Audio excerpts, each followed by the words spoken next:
Shalom Bapak Ibu yang kekasih di dalam Tuhan. Berjumpa lagi dengan kita membaca firman Tuhan. Sebelum kita membaca firman Tuhan, kita bersatu di dalam doa.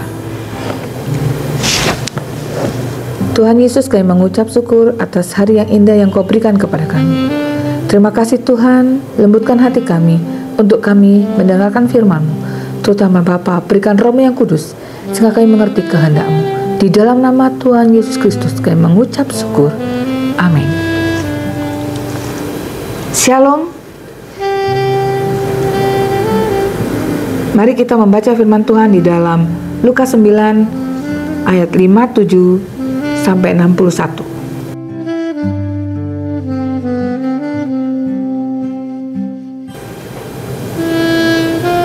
Terpujilah Tuhan. Haleluya. Bapak Ibu yang kekasih di dalam Tuhan, di dalam Lukas pasal 9 ayat 57, dengan tegas Tuhan mengatakan bahwa ketika ada seseorang yang ingin mengikut Tuhan, di ayat 58 Tuhan Yesus berkata bahwa serigala mempunyai liang dan burung mempunyai sarang, tetapi anak manusia tidak mempunyai tempat untuk meletakkan kepalanya.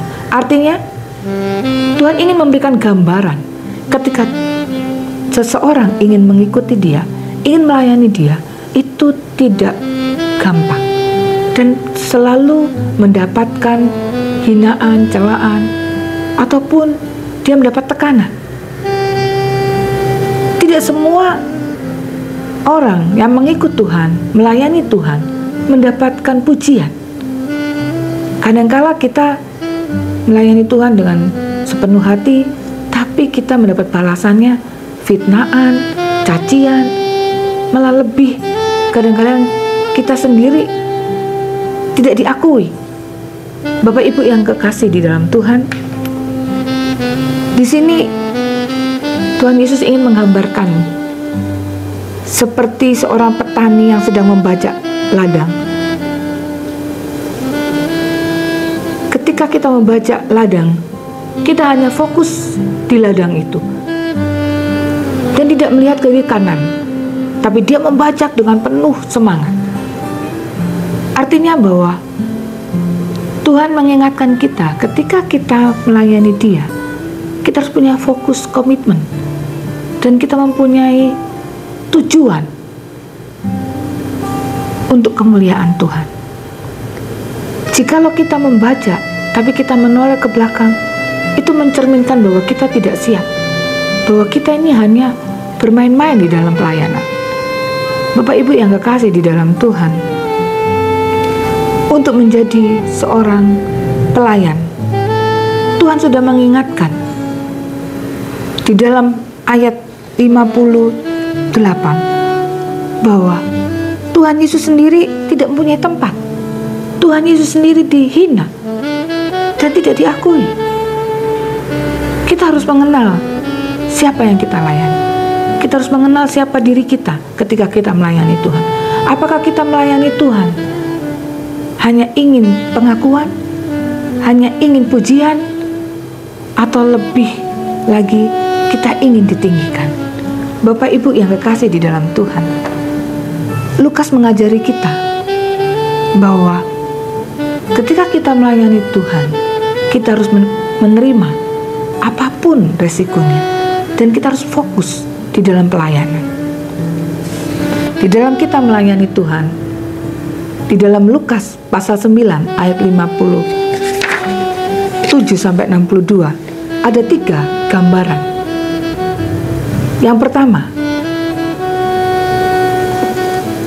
di sini tertulis bahwa orang pertama menawarkan diri untuk mengikut Tuhan, melayani Tuhan. Dan Tuhan ingatkan,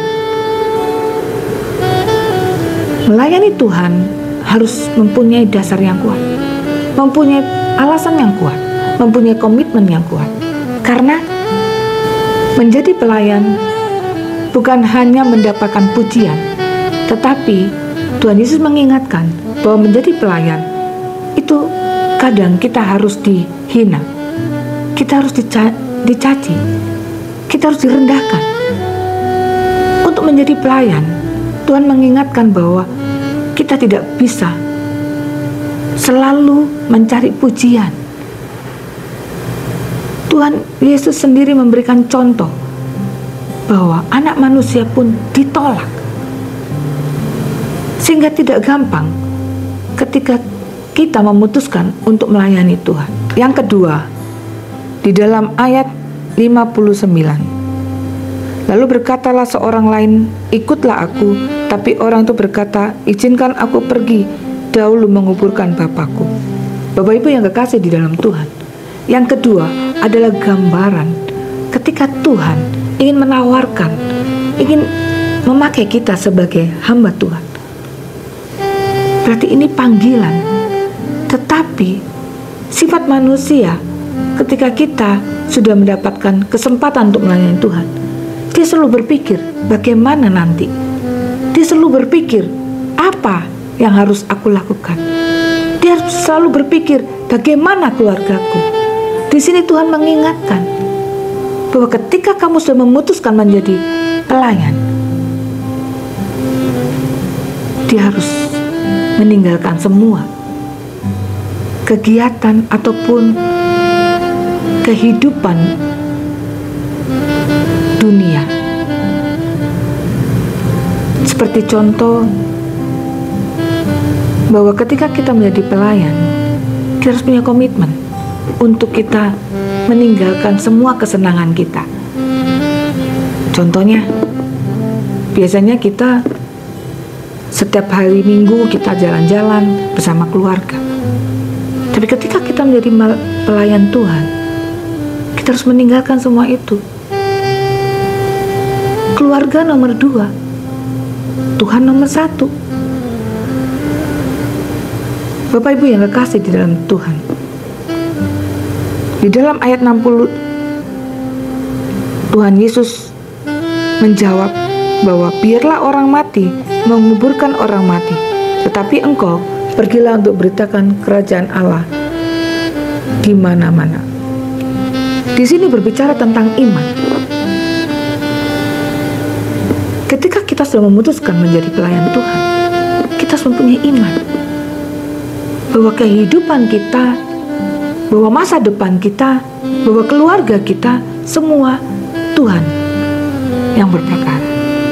Tuhan yang akan mencukupkan, Tuhan yang akan mengambil alih. Sehingga ini mengatakan bahwa jangan kamu khawatir. Bapak Ibu yang kekasih di dalam Tuhan, di dalam ayat 60 Tuhan Yesus menekankan bahwa setiap orang yang ingin mengikut Tuhan harus mempunyai iman yang kuat. Iman adalah sesuatu yang kita tidak lihat tapi kita percaya bahwa akan terjadi. Artinya apa? Kita punya iman bahwa semua kekhawatiran kita Tuhan yang akan mengambil alih. Yang ketiga, Bapak Ibu yang kekasih di dalam Tuhan, di dalam ayat 61, di sini adalah menggambarkan bahwa ada seorang yang rindu untuk dipakai Tuhan, tetapi dia masih mempunyai kekhawatiran. Dia ingin menyelesaikan semua urusannya baru dia melayani Tuhan. Ini menandakan kebimbangan. Seorang pelayan tidak boleh bimbang. Ketika dia sudah maju, tidak mungkin mundur lagi. Saya ingin menggambarkan ada manusia yang mempunyai dua tujuan. Artinya apa? Satu kaki di dunia, satu kaki melakukan pelayanan. Apakah bisa kita berjalan di dua tujuan ini? Tidak bisa. Kita harus bisa mengorbankan yang satu untuk kita memilih yang satu. kita melayani Tuhan, kita harus bisa meninggalkan keinginan daging kita. Kadang banyak pelayan Tuhan tidak mempunyai pemikiran bahwa melayani Tuhan itu total, tidak setengah-setengah. Yang satu masih melakukan pekerjaan yang lainnya, sehingga orang yang mempunyai dua tujuan tidak akan mencapai tujuan itu. Karena apa? Karena kaki harus berjalan seiring, bukan kaki kiri ke arah barat dan kaki kanan ke arah timur. Gak akan mungkin bisa. Bapak Ibu yang kekasih di dalam Tuhan, ini menggambarkan manusia yang belum total, yang mempunyai kebimbangan dan mempunyai tujuan yang bukan untuk melayani Tuhan, tetapi hanya untuk mengisi kekosongan, mengisi kesibukan. Bapak Ibu yang kasih dalam Tuhan, dengan kita membaca Lukas 9 ayat 57-62, kita mendapatkan 3 gambaran manusia. Dan Tuhan menginginkan kita untuk memilih. Tuhan ingin bahwa setiap orang yang mengikut Dia mempunyai ketulusan dan punya kepercayaan dan tidak bimbang. Sehingga di dalam pasal 62 Yesus berkata, setiap orang yang siap untuk membajak tetapi menoleh ke belakang tidak layak untuk kerajaan Allah. Bagaimana dengan kita? Apa tujuan kita melayani Tuhan? Apa karena mengisi kekosongan, mencari kesibukan, atau hanya sekedar ingin mendapatkan pujian, menaikkan status? Mari kita koreksi diri kita masing-masing. Melayani Tuhan itu bukan hanya sebatas berhadapan dengan manusia. Bapak Ibu yang kekasih di dalam Tuhan, mari kita mempunyai tujuan yang murni di dalam melayani Tuhan.